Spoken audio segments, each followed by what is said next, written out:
It started with the sound of metal clicking shut, sharp and final like the lid of a coffin. Officer Daniels yanked the cuffs tight around my wrists. His jaw clenched, his eyes full of that mix of authority and suspicion I'd seen 1,000 times before. You fit the description perfectly. He spat like the words alone were enough to justify humiliation under fluorescent lights at a gas station. I just stood there calm as stone because I knew something he didn't. In less than 24 hours, this same man would be staring up at me from a very different position, one where the handcuffs were invisible, but the weight of judgment would be heavier than iron. It was a September night in Atlanta, humid and restless, the Chevron lot buzzing with moths under the buzzing lamps. I had just topped off the tank of my sedan, button jacket, pressed suitcase full of legal briefs at my side. My flight from Chicago had landed late, and all I wanted was to get home, see my daughter, maybe pour myself a glass of bourbon. Instead, I got two squad cars rolling in like I was public enemy number one. Their spotlights washed over me so bright, it turned the night into a stage. Step away from the vehicle, hands visible, Daniel's barked voice bouncing off the pavement. I did exactly what he said, slow, deliberate, like a man who'd been here before. I placed the briefcase gently on the ground, spread my fingers, and waited. My heart wasn't racing. I wasn't sweating. I wasn't pleading. That more than anything seemed to set him off. "You match the description of an armed robbery suspect," he said, stopping 6 feet away, hand hovering over his weapon. "Certainly, officer," I replied evenly. "My wallet's in my inside pocket. May I reach for it?" He didn't like that, my calm, my courtesy. Most folks in my position either bolted, cursed, or begged. But I wasn't most folks. He nodded stiffly, and I pulled out my license boarding pass, peeking from my jacket. First-class seat, Chicago to Atlanta, today's date. Not exactly something a stick-up man would be carrying. His partner, Officer Briggs, shifted uncomfortably, muttering, "Dispatch just confirmed they got the guy on Peachtree an hour ago," but Daniels didn't care. His pride was on the line now, his instincts screaming for a fight. "Turn around," he ordered, louder this time because a crowd had started gathering, phones out, lenses up. "Hands behind your back. Is that necessary?" I asked softly. "You've already confirmed I'm not your man." "Turn around," he growled, and I did. The cuffs dug in, cameras caught every second, and for the first time that night, I felt a flicker of anger, not for me, but for the dozens of people in that crowd who knew exactly what they were watching. On the ride downtown, Daniel searched my case. Legal briefs scattered across the floorboard, names of cases, civil rights filings. He picked one up, lips curling. "Police misconduct, huh? Figures. Another lawyer trying to bleed us dry." I held his gaze through the cage of the transport van.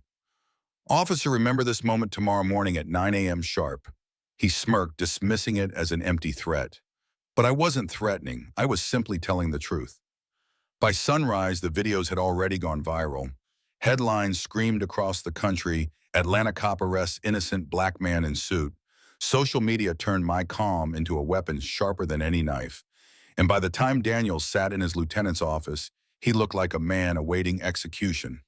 That's when they told him who I was. "Judge Malcolm Reed," the lieutenant said flatly, tossing the confiscated courthouse pass onto the desk. "Federal bench, 23 years. Daniels went pale, the blood draining from his face as he realized the man he'd cuffed in front of 60 witnesses wasn't just a lawyer. He was the judge presiding over half the civil rights lawsuits in Georgia, including one against Daniel's own precinct. By 9 o'clock, sharp, courtroom 4 was packed like a funeral parlor. City officials, reporters, even his captain sat there waiting. The bailiff's voice rang out. "All rise for the Honorable Judge Reed."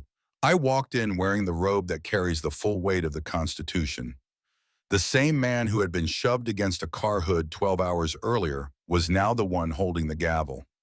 Daniels couldn't look at me. "Officer Daniels." I began, my voice filling the vaulted room. "Do you recognize me?" His answer was a whisper. "Yes, Your Honor. You handcuffed me last night. You searched my belongings. You scattered official documents across a gas station parking lot. You did so after being informed the true suspect had already been caught. Do you deny this?" "No, Your Honor," he croaked, sweat dripping down his temples.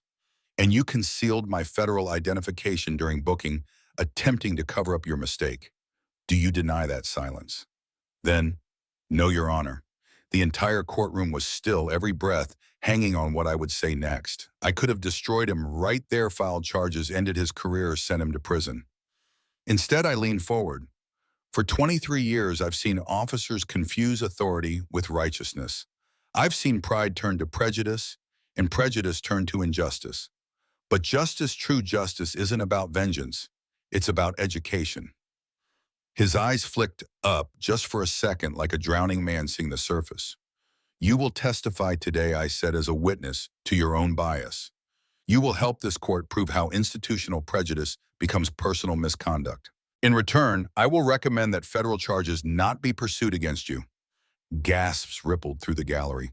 Daniel's knees nearly buckled.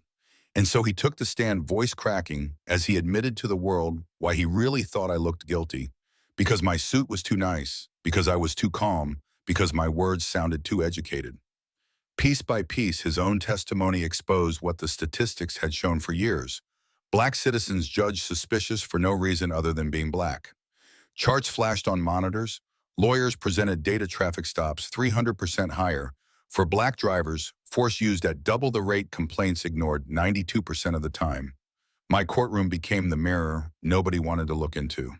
In the end, the verdict was clear. The city of Atlanta would pay $12 million in damages. The police department would face federal oversight, body cam monitoring, mandatory bias training. And Daniels, he would become the face of that training, teaching rookies how one night of prejudice nearly cost him everything. 6 months later, I walked past the same Chevron station. A bronze plaque now stood by the pumps. Here, justice began its reform. Officer Daniels, once the villain of every headline, now stood in classrooms across the South, telling recruits how his mistake forced a city to change. And me, I kept working from the bench, reviewing case after case, knowing that mercy had planted a seed deeper than punishment ever could. But here's the thing I want you to wrestle with. Did I do the right thing? Should I have ended his career that morning, or was giving him a chance at redemption the truest form of justice? Because justice isn't simple. It's not just about handcuffs or gavels. Sometimes it's about choosing whether to destroy or to transform. Now, I want to hear from you. Have you ever seen someone judged unfairly because of how they looked, where they were, the clothes they wore? Do you think mercy can fix a broken system? Or does only punishment bring change? Drop your thoughts in the comments. Share this story and don't forget to subscribe, because these conversations about power, prejudice, and justice are just getting started.